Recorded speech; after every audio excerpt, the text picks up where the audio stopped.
Mən Quluzadə Vüqar, uşaq saç stilistiyəm. Bizimlə əməkdaşlıq etmək istəyirsinizsə, aşağıda qeyd etdiyim nömrə ilə əlaqə saxlayın. Sənəti sənətkardan öyrənərlər. Sizə kim öyrədib bu sənətin incəliklərini? Əlbəttə ki, bu mövzuda tam doğrudur. Mənə də sağ olsun öz ustalarım olur. Yəni buradan Nəcmin bəy, Hüseyn bəy çox təşəkkür edirəm. Onların həqiqətən əziyyəti mənim üzərimdə çox anılmaz bir fakt. Yəni hələ də günü bu günə qədər yəni təşəkkürüm sonsuzdur. Bu sənətə yiyələnməkdə ən böyük dəstəkçiniz kim olub? Ən birinci ailəm və ətrafımda olan dostum, tanışım, yəni məcburiyyətdən kimsə gedək saçımı kəsim, öyrənim deyə. Sağ olsun, hamısı icazə verib. Elə biri Həsən bəy sağ olsun. Yəni ən böyük dəstəkçim onlar olub. İndi sizdən sonra gələn saç ustalarına hansı ki sizə vaxtilə olunan hansı hərəkəti etməlisiniz? Psixoloji təsirlər bu səndə alınmayacaq, sən bunu bacarmayacaqsan. Yalandan vaxtını sərf etmə, get başqa bir sənətin arxasıca düş. Yəni belə bir şeylər etmərəm də, yəni heç kimə. Daha da motivasiya verirəm ki, yəni bu səndə alınacaq. Daha da irəliləyiş elə, öz üzərində çalış. Yəni sosial şəbəkələr var bu dəqiqə, çalış, aktiv ol. Ancaq belə. Bildiyimiz qədərilə tələbələriniz olur. Hansı tərzdə dərs keçirsiniz?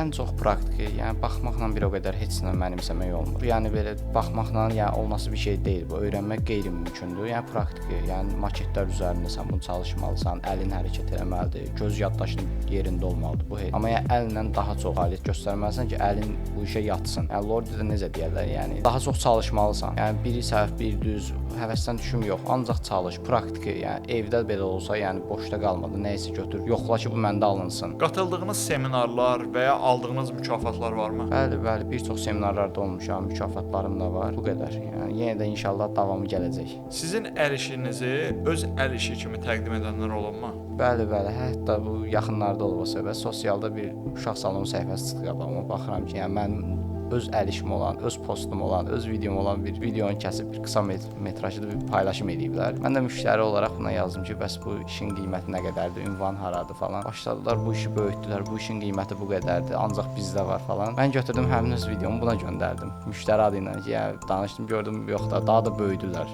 mövzunu. Göndərdim, ondan sonra dedim ki, bəs bunu silməyi istəməzdim, amma indi bu hal baş verdiyi üçün silin bu videonu. Çünki icazəsiz olan bir şeydir bu. Yəni ona görə sevmirəm bu. Düzdür, sosialda daha çox olur elə mövzular. Amma sən sevmirəm kimsə elə bir şey eləsin. Sizin üçün bu sənətdə 3 ən önəmli şey nədir? Ən birincisi səbirdir. Səbrin olmalı ki, sən uşaqlarla davranış qaydalarına uyğunlaşa biləsən, uşağın dilini tapasan. Yəni çox səbirli olasan. Uşaqdan əlavə valideynlərlə işləmək üçün daha çox səbirli olasan. Yəni elə bir şeylər var ki, o valideynə izah eləmək olmur. Bir məsələ var, qonşudan geri qalma. Hansısa bir şəkil götürüb gəlir üzərinə ki, bax budur, mən də bunu istəyirəm. Baxırsan uşağın baş formasına, baş quruluşuna ki, bu uyğun deyil. Heç cür uyğun deyil. Yəni mümkün deyil. Yəni sadəcə dirəşir, bunu axırda sənə elətdir. Axırda deyir, vay bu nə pis oldu. Ona görə səbirli olasan. Ən birincisi səbirdir. İkincisi də yəni odur ki, yəni işi o qədər sevəsən ki, yəni səbirdən əlavə uşaqla işləmək üçün uşaq psixoloqu olasan. Uşaq psixoloqu da nədir? Yəni o demək deyil, mən hansısa psixoloq bir kursunu bitirim və yaxud məktəbini bitirim. Yəni bu o demək deyil. Yəni sadəcə uşaqla davranış qaydaları normal. Məsələn, baş vəy, nə bilim, belə dur, elə dur, yox. Baş vəy, belə eləyək. Əyləncəli şəkildə sən bu işi yerinə yetirməlisən. Bu da işi sevməkdən irəli gəlir. Yoxsa məcburiyyət qarşısında olan bir şeylər deyil bunların heç biri. Üçüncüsü də ki, işin peşəkarı olsan, bu saydığım əvvəlkiləri yerinə yetirməyi bacarasın. Seçim qarşısında qalsanız, uşaq saç ustasından başqa hansı sənətlə məşğul olardınız?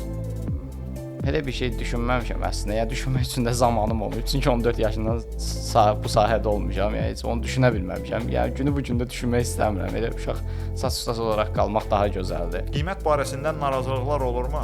Olursa nə edirsiniz? Bəli, çox olur. Ən çox da bu sosial şəbəkələrdən verilən suallardır. Yəni zənglərdə bir o qədər sual vermirlər. Sosial şəbəkələrdə yazılar qiymət, ünvan, məsəl üçün hamısını ətraflı şəkildə mən göndərirəm. Yazır yox, bax balaca uşaqdır, nə 20 manat, nə 25 manat. Ona görə mən də oxuyuram, heç geri dönüş eləmirəm. Yəni bu uyğun olsa gələr, uyğun deyil ki, deməli gəlmir. Bu qədər. İşinizdə yaşadığınız ən qeyri-adi hal haqqında danışa bilərsiniz. Ən qeyri-adi heç vaxt yəni unutmaram o hadisəni. Günlərin bir günü idi, nə isə gəldi valideyn, anası gətirmişdi uşağı, dedi uşağın saçını kəsək, normal bir şey kəsək. Kəsib qurtarandan sonra yekun ki, uşağın başına rozetka şəkli olsun. Mən də düşündüm ki, yəni gün sonudur, bəlkə yorğunam, səhv eşidirəm də. Gördüm, yox da bu. Xanım təzədən sual etdi. Necə olsun, nətər olsun? Başa düşmədim də bir anlıq. Deyir rozetka. Dedim, bəs xanım, yenə sizi mən başa düşmürəm. Olar ki, bu yəni göstərəsiz bir şəkildir. Mən də dedim, yəqin başqa bir şey. Bizdə də gücün yanında rozetka var.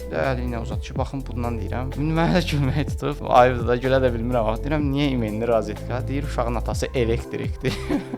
Ondan sonra da ömür boyu hadisə yadımdan çıxmadı. Bir anlıq o proses idi. Dedim, yox xanım, bəs mənlik deyil də bu. Saç kəsimini eləyərəm, amma rozetka çəkmək mənim adım var, sanım var. Yəni durub rozetka niyə də? Yəni bu uşağın başında. Yox da deyir, atası deyir, əlavə pul da ödəyəcək ki, rozetka olsun. Atası hər gün gələndə bu işin xatırlasın. Dedim, yox xanım, mənlik deyil. Sonra biz başladı söhbət etməyə. Bəs siz necə ustasınız falan, mənim istəklərim var. Dedim, bu istəklərim mənə aidiyyatı yoxdur da. Bu elə bir şey ki, kimsə soruşsa bunu kim eləyib deyəcəklər bir qarşıda. Ondan da yəni mən biabır olacam. Ona görə yaxşı dedim, siz sağ mən salamat. Vallahi yəni hər cür şey işlərdim, bir onu ömür boyu eşitməmişdim də. Yəni o da başıma gəldi. Çox gözəl. Təşəkkür edirəm. Təşəkkür edirəm mən də sizə.